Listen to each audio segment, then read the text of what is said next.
di tempat ini semua karena kasih karunia Tuhan. Amin. Kita akan mulaikan ibadah kita pagi hari ini. Untuk itu mari kita satu di dalam doa. Segala pujian, syukur dan hormat kami naikkan kepada-Mu Tuhan. Kami mengucap syukur dan terima kasih Tuhan buat kesempatan yang Kau berikan dalam kehidupan kami Tuhan. Kami boleh ada di tempat ini Tuhan semua karena kemurahan-Mu Tuhan. Tuhan, pagi hari ini kami memuji dan memuliakan nama-Mu Tuhan. Satu tanda ucapan syukur kami di hadapan-Mu Tuhan pagi hari ini. Biarlah Tuhan Engkau berkenan hadir di tempat ini Tuhan. Biarlah Tuhan apa yang kami lakukan pagi hari ini Tuhan boleh menyenangkan hati-Mu Tuhan. Biarlah Engkau satukan hati kami Tuhan untuk kami memuji dan memuliakan nama-Mu Tuhan. Kami yakin dan percaya Tuhan pengurapan penuh Tuhan atas hidup kami Tuhan. Terima kasih Tuhan, terima kasih Bapa yang baik. Biarlah kami mau mulai ibadah kami pagi hari ini hanya di dalam nama Tuhan Yesus Kristus. Haleluya, haleluya. Amin. Mari kita nyanyikan pujian Ku Bersyukur Bapa. Haleluya.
Tuhan luar biasa.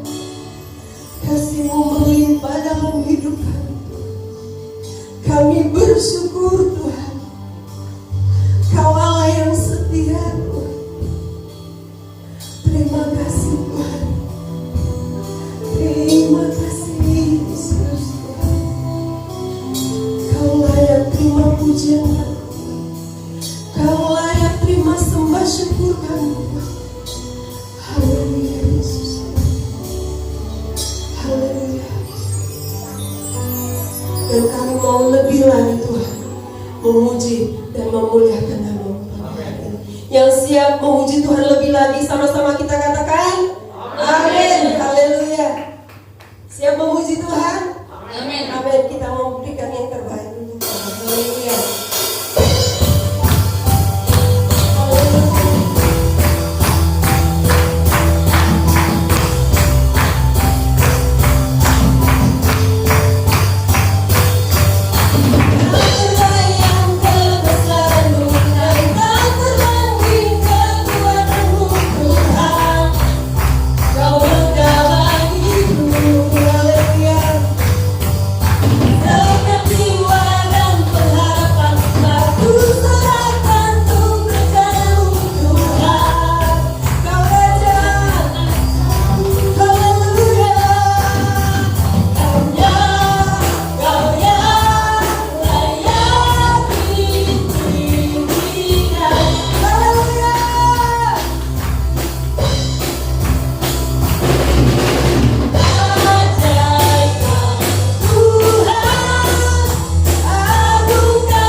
karena aku percaya, maka aku melihat. Itulah perbedaan yang amat luar biasa dengan dunia ini ya Tuhan. Dunia memerlukan melihat dulu baru percaya. Tetapi kami anak-anakmu percaya akan Engkau dan firman-Mu, janji-Mu, maka aku akan lihat dan merasakan itu semua. Untuk itu ya Tuhan, kami perlu pengajaran yang dari Engkau agar benar-benar kami bisa percaya untuk kemudian benar-benar bisa melihat, merasakan, menikmati persekutuan dan apa yang telah Kau janjikan kepada kami yang percaya dalam nama-Mu. Terima kasih Tuhan Yesus untuk pagi hari ini, dan mohon Roh Kudus bekerja lebih lanjut kepada kami semua. Kami siap membuka hati untuk mendengar firman-Mu dan juga kekuatan yang dari Engkau Roh Kudus yang akan melakukan, menjalankan apa yang mesti kami lakukan. Terima kasih. Dalam Yesus Kristus kami siap katakan amin. Ya, shalom saudaraku yang terkasih dalam Tuhan. Nah, sekarang kita masuk ke pengajaran firman Tuhan lebih lanjut, saudara. Di dalam Alkitab ini, saudara, yang kita punya 3 kali, saudara, ya, 3 kali suara Allah Bapa Yehova Yahweh itu terdengar di bumi, benar-benar terdengar. 3 kali suara Bapa surgawi kita, ya, Yahweh itu orang bangsa Yahudinya, orang Yahudi memanggil Yahweh, itu benar-benar terdengar oleh telinga manusia. Wah, luar biasa saudara, ya. Terdengar oleh telinga manusia. Berarti ini adalah hal yang sangat amat penting sekali untuk diketahui apa sebetulnya suara itu, ya, dan tujuannya apa. Ya, sekarang kita buka, saudara, Matius 3. Ya, ini perhatikan, 3 kali, hanya 3 kali, saudara, nggak lebih. 3 kali. Matius 3 ayat 13 sampai ayat 17.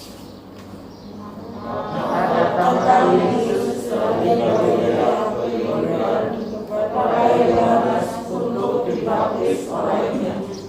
Tetapi Yohanes mencegah dia, katanya, Akulah yang perlu dibaptis olehmu, dan engkau yang datang kepadaku. Lalu Yesus menjawab, katanya kepadanya, biarlah hal itu terjadi, karena demikianlah sepatutnya kita mengenangkan seluruh kehendak Bapa. Dan Yohanes pun menurutinya. Sesudah dibaptis, Yesus segera keluar dari air, dan pada waktu itu juga hari kedua, dan ia melihat Roh Allah seperti burung merpati turun ke atasnya. Lalu terdengar suara dari surga yang mengatakan, Inilah anakku yang kukasihi, kepadanya lah aku berkenan. Nah, ini adalah suara yang langsung dari surga, saudara, ya, kepada manusia di bumi. Tercatat di sini. Apa? Misalnya yang terakhir suaranya adalah, lalu terdengar suara dari surga yang mengatakan, Inilah anaknya aku kasihi, kepadanya lah aku berkenan. Aku senang sama dia.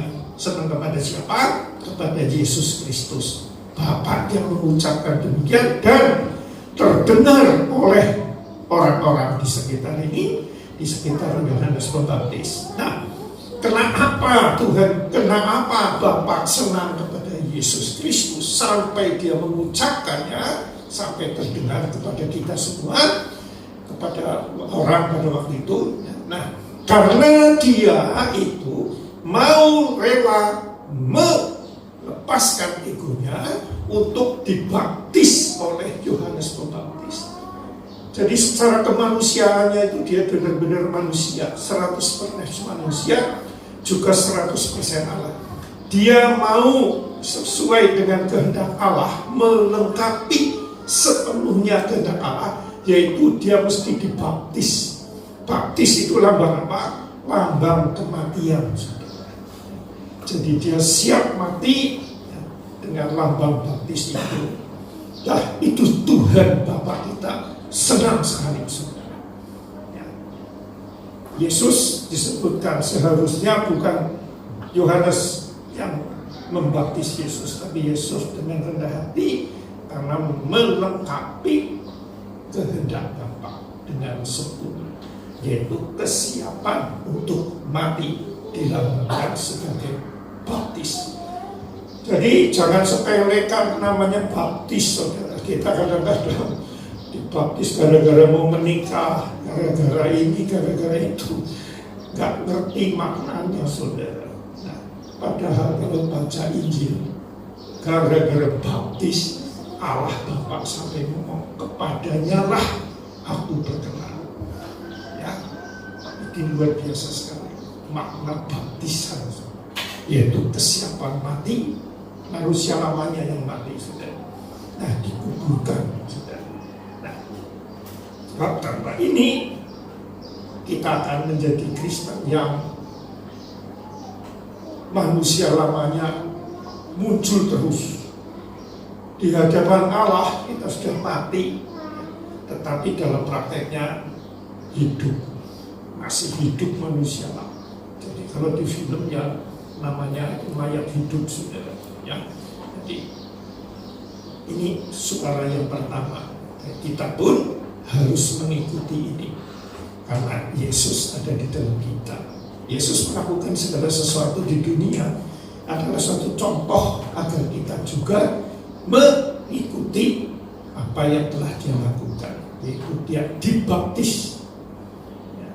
Jadi jangan dianggap banyak dicelupkan atau persyaratan jadi orang Kristen dibaptis secara fisik. Memang dilihatkan dengan cara fisik, tapi dalam hatinya aku siap mati, egoku, ya, ego lama saya siap mati. Tuhan berkenan.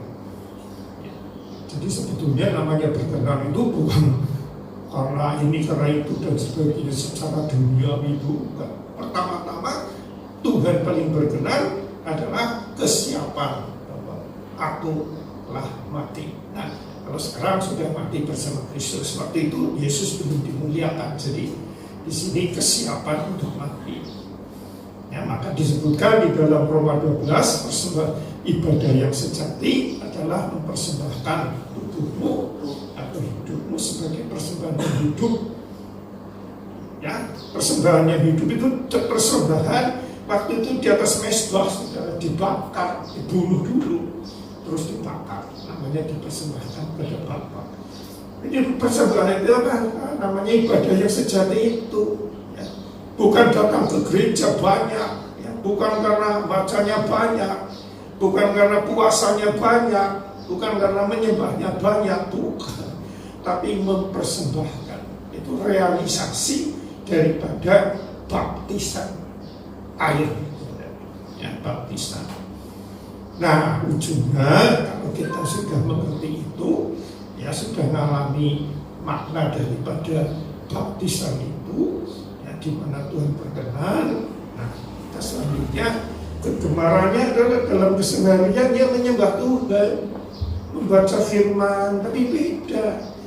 Ya, kalau dulu bacanya ini sebagai hukum, peraturan. Kalau taat diberkati materi, kalau tidak taat nanti dikutuk dan seterusnya. Nah, tetapi setelah kita mengerti makna dari baptisan itu, kita jadi tahu, oh, ternyata buku ini adalah surat kasihnya dia kepada kita, surat pernyataan dengan dasar kasih kepada kita supaya kita ada persekutuan dengan dia. Maka kita saat baca itu ada kontak dengan sang penulis. Ya, kamu sudah mengalami itu. Kalau enggak, mesti menjadi hukum.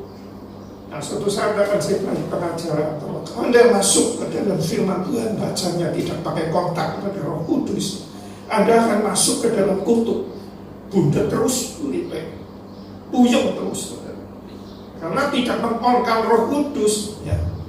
Jadi orang Kristen pun bisa hanya menggunakan otak dan akalnya, bukan hubungan dengan Roh Kudus saat membaca ini.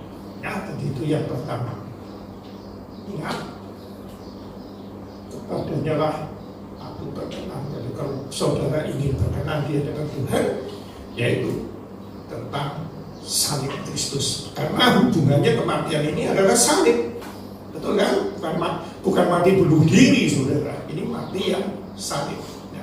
Jadi kesiapan Yesus turun ke dunia untuk mati, yaitu mati di kayu salib. Jadi fokus Kristus, fokus kekristenan sebetulnya salib, saudara. Ya, itu yang pertama. Sekarang yang kedua, suara kedua.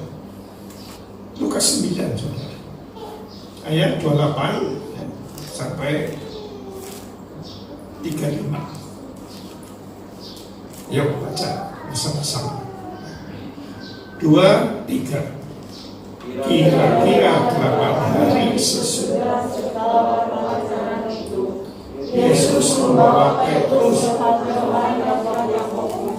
lalu naik ke atas gunung untuk berdoa.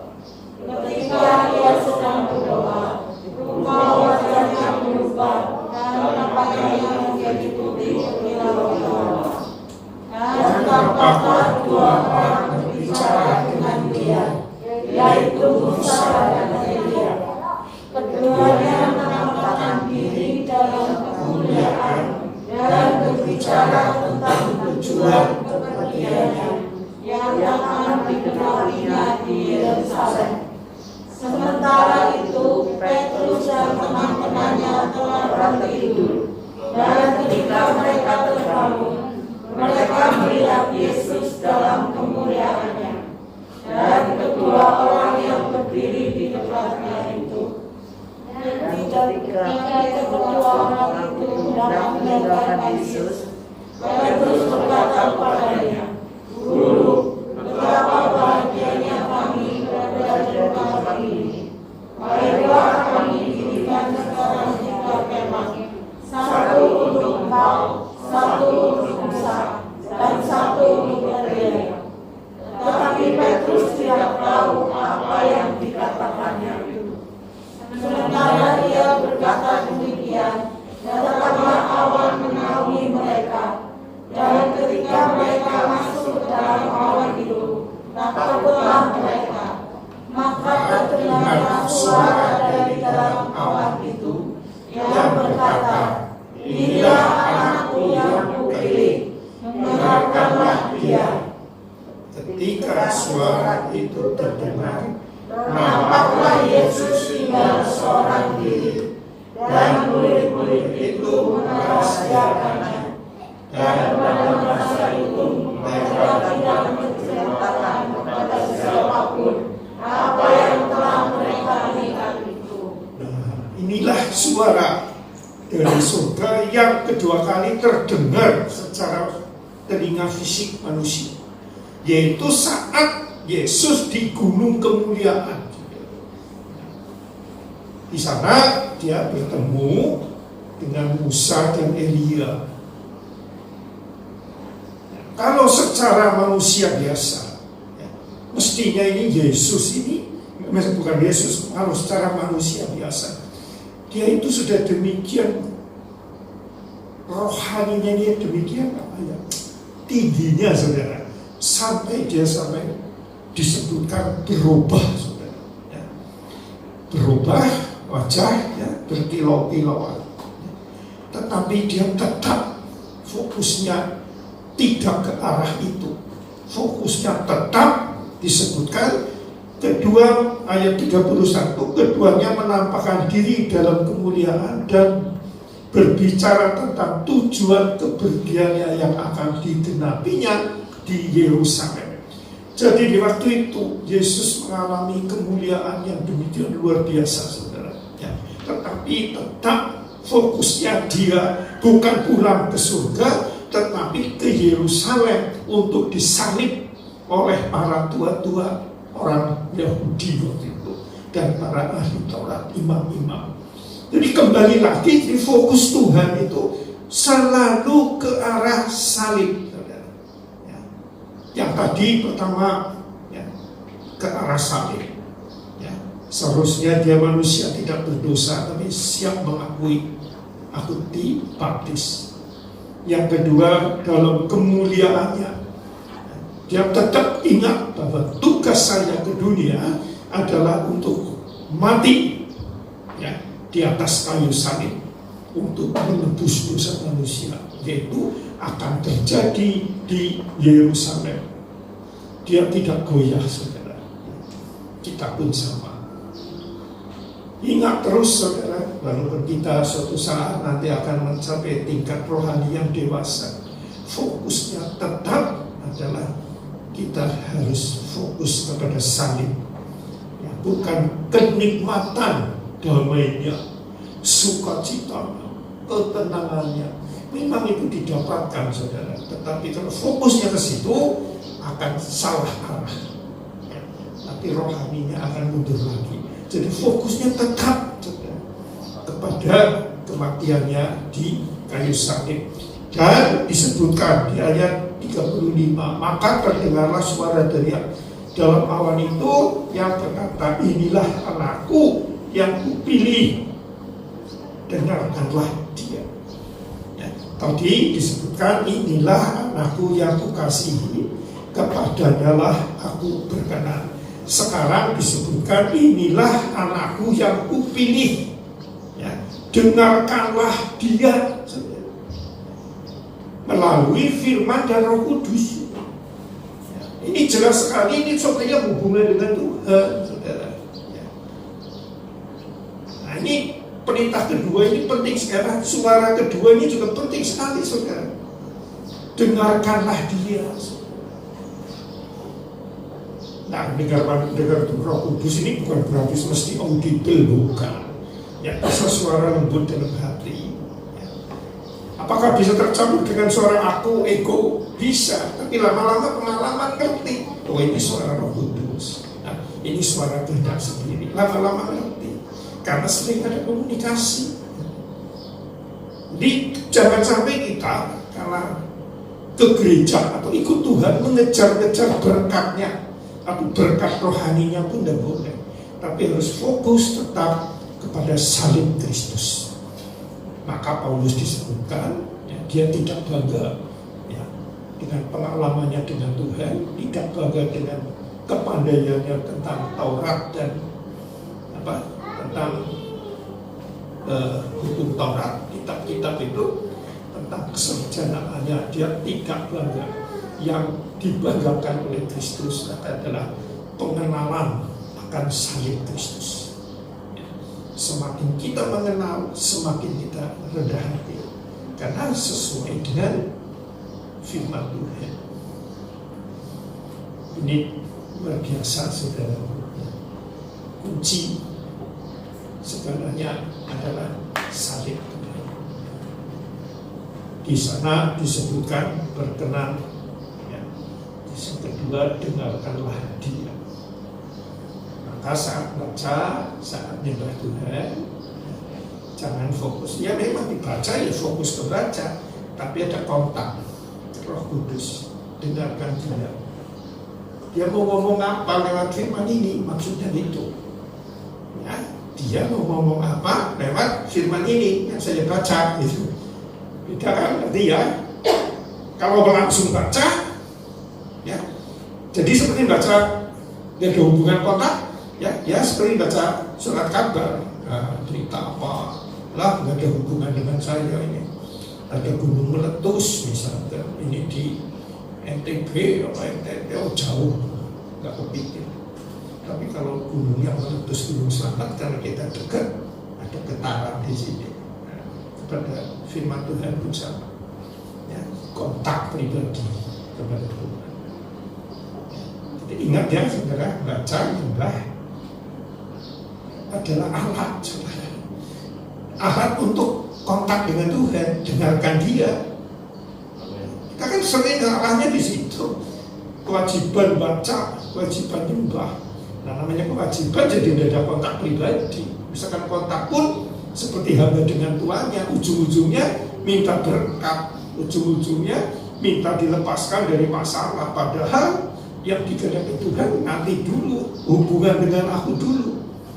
Persoalan berkat, masalah diselesaikan dan sebagainya, itu nanti urusan saya. Bagi saya menyelesaikan masalah dunia itu gampang sekali. Tuhan ngomong begitu.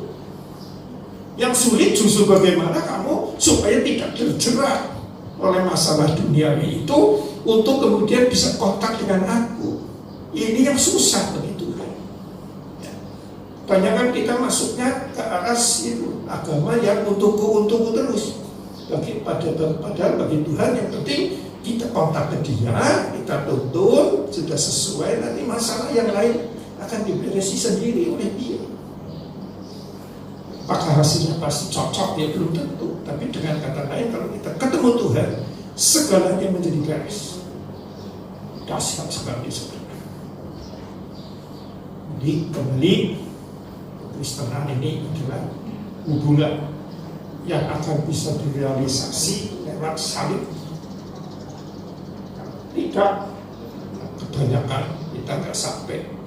Kenapa? Tidak begitu seperti Petrus pada mulanya. Saat Yesus mengungkapkan mau mati di kayu salib di Yerusalem, akan dibunuh oleh para tua-tua dan orang Farisi, Petrus langsung jangan berkata begitu. Amit-amit, dihindarilah salib. Tapi Yesus ngomong, enyah kamu iblis. Kamu hanya memikirkan apa yang dipikirkan manusia, tetapi tidak yang dipikirkan oleh Bapa. Jadi manusia hanya memikirkan kenyamanan, kenikmatan daging manusia apa. Tetapi Allah memikirkan tentang salib supaya manusia lama mati bangkit dengan manusia yang baru. Kebanyakan kita memang seperti itu. Khotbah seperti ini ya, jarang yang bisa nangkap, saudara. Nggak populer, saudara. Tapi kalau saudara nyambung, wah, nggak ada hal yang lebih berharga daripada salib Kristus. Nggak ada emas perak permata.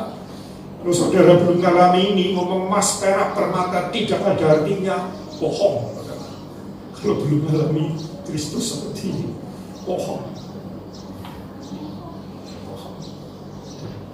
Ngomong aku mengasihi engkau dengan segenap hatiku, belum mengalami Kristus salib ini, ngalami ini, mungkin hanya di mulut. Saya ngalami dulu sering sekali ujian, aku mengasihi engkau dengan segenap hatiku. Tuhan ini ngomong apa iya? Ternyata ya memang belum, saudara. Nah, kita sedang belajar ya, supaya saudara. Ini ujung-ujungnya ini organisme ya, di kertas tadi itu yang nanti akan dibagikan. Di apapun ya, yang terjadi, tetap fokusnya kepada salib seperti Yesus ya. Tidak tergoda dengan keindahan kemuliaan surgawi ya. Tetap dia turun dari gunung kemuliaan menuju Yerusalem. Nah, sekarang yang ketiga, Yohanes 12 ayat 24.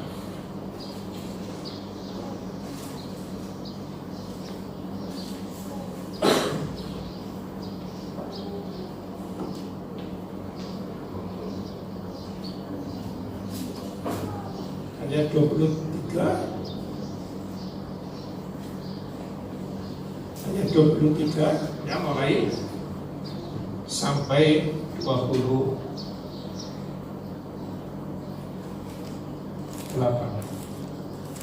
2, 3. Yesus menjawab,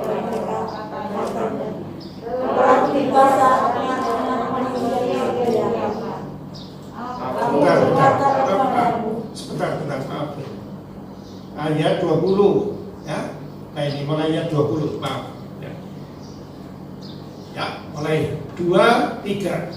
di antara mereka yang berangkat untuk beribadah bagi hari raya itu terdapat beberapa orang Yunani. Orang-orang itu pergi kepada Filipus yang berasal dari Betsaida di Galilea, lalu berkata kepadanya, "Tuhan, kami ingin bertemu dengan Yesus." Filipus pergi memberitahukannya kepada Andreas. Andreas dan Filipus menyampaikan juga kepada Yesus. Tetapi Yesus menjawab mereka, "Telah tiba saatnya Anak Manusia dimuliakan.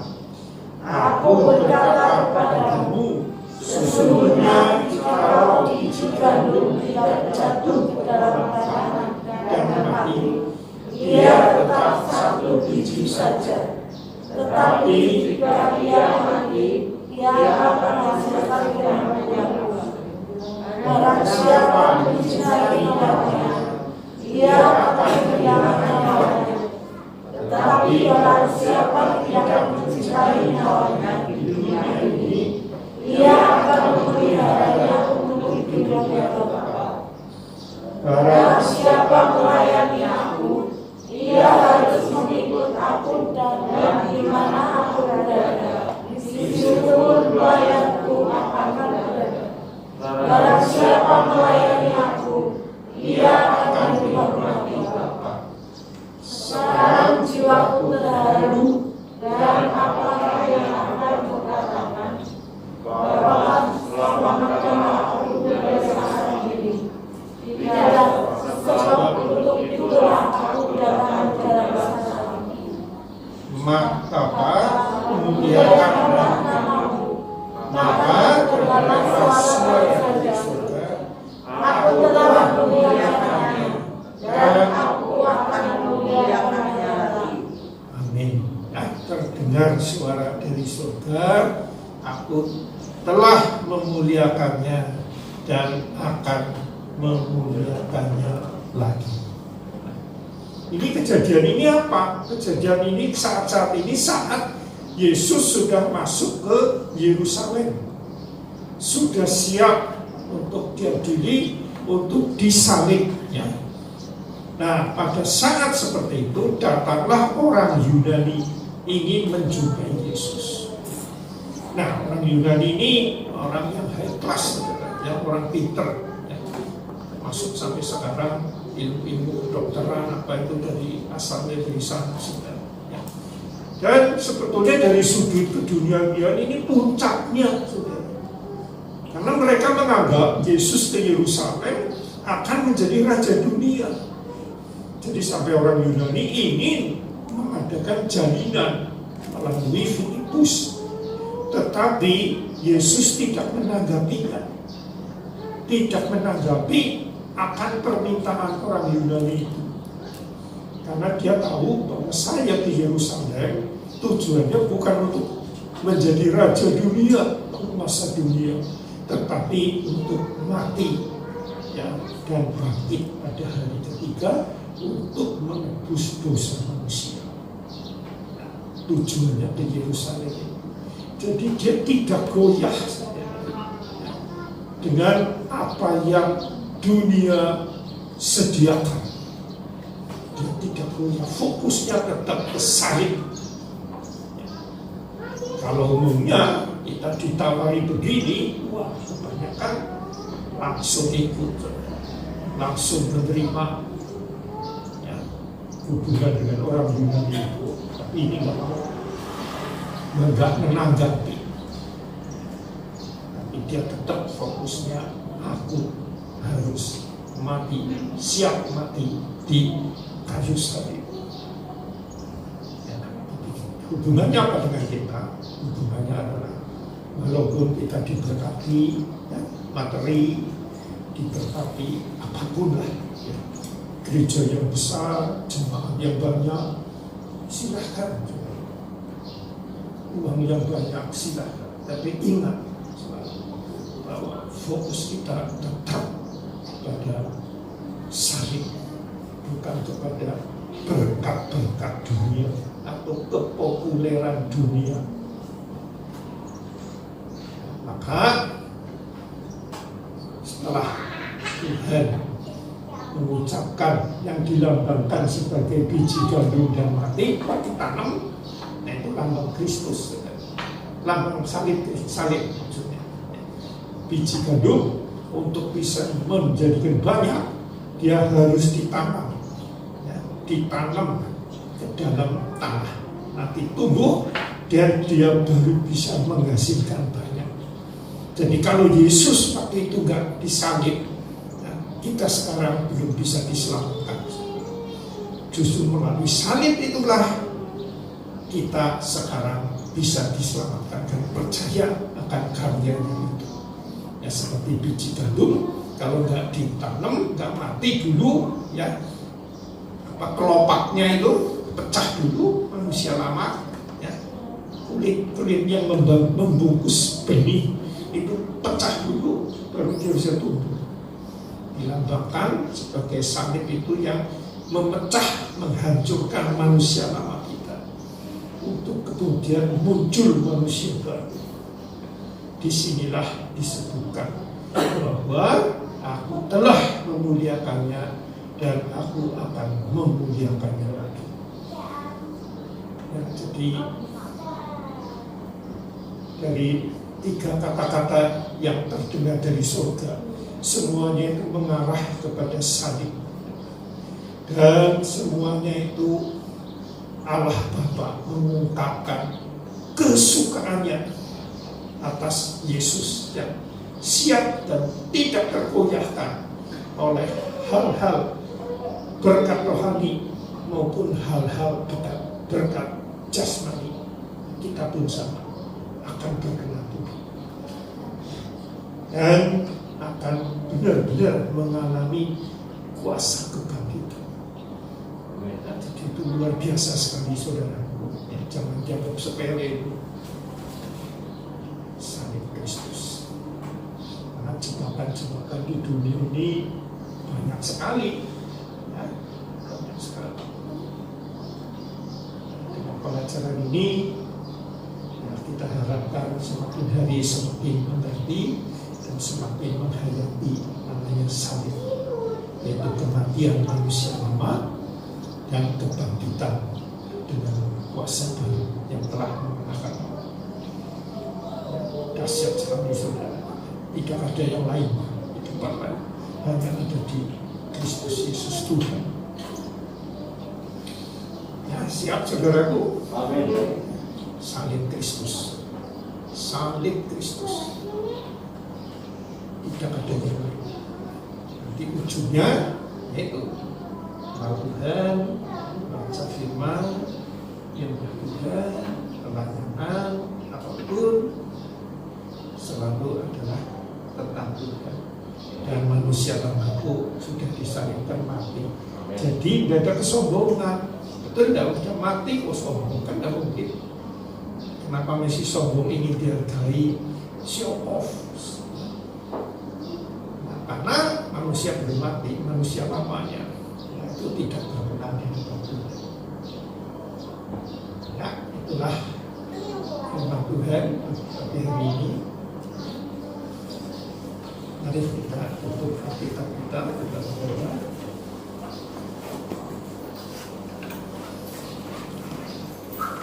Ya, sebelum berdoa sekali lagi baca ini jangan lupa. Ya. Kalau saudara nggak baca ini, nggak mempelajari, tahapan saudara baru bisa tembus, ya, tentang salib Kristus. Tetapi kalau saudara baca, tekuni ini akan lebih cepat. Waktu diadakan pengajaran khotbah, saudara akan nangkap lebih cepat. Kalau enggak, entah kapan baru bisa tembus tentang salib Kristus ini. Maksudnya salib yang Kristus yang sudah nyata dalam hati kita. Ya, kita berdoa. Kembali mengucap syukur dan terima kasih untuk pagi hari ini, di mana Engkau telah menyampaikan isi hatimu melalui firman-Mu yang kami dengar pagi hari ini. Ternyata Tuhan, Engkau 3 kali Bapak berbicara dari surga dan didengar oleh manusia di bumi. Itu semua adalah hubungannya dengan salib, Bapak. Karena kerelaan Kristus untuk terus fokus kepada salib, yaitu kehendak-Mu itu ya Tuhan. Dan kita percaya firman-Mu akan termuteraikan dalam hati kami masing-masing. Dan kami akan terus mengikuti apa yang Kau kehendaki kami dengar dan kami praktekkan dalam kehidupan kami. Kami rindu Tuhan, suatu saat Bapak menghormati kita semua, kami, yaitu orang yang mengikuti teladan Tuhan. Terima kasih Bapak untuk semua itu. Di dalam nama Yesus Kristus kami berdoa dan mengucap syukur. Dan sebentar kami akan menutup persekutuan pagi hari ini. Kami akan pulang ke rumah masing-masing. Ya, saudaraku yang terkasih dalam Yesus Kristus Tuhan, mari angkat hati dan tangan kita untuk terima berkat dari Tuhan Yesus. Saudaraku yang terkasih dalam Yesus Kristus, marilah kita pulang dengan membawa berkat kasih yang melimpah dari Allah Bapa, kasih karunia dari Yesus Kristus, dan persekutuan kekal dengan Roh Kudus. Dalam nama Yesus Kristus Tuhan yang telah menerima berkat ini, katakan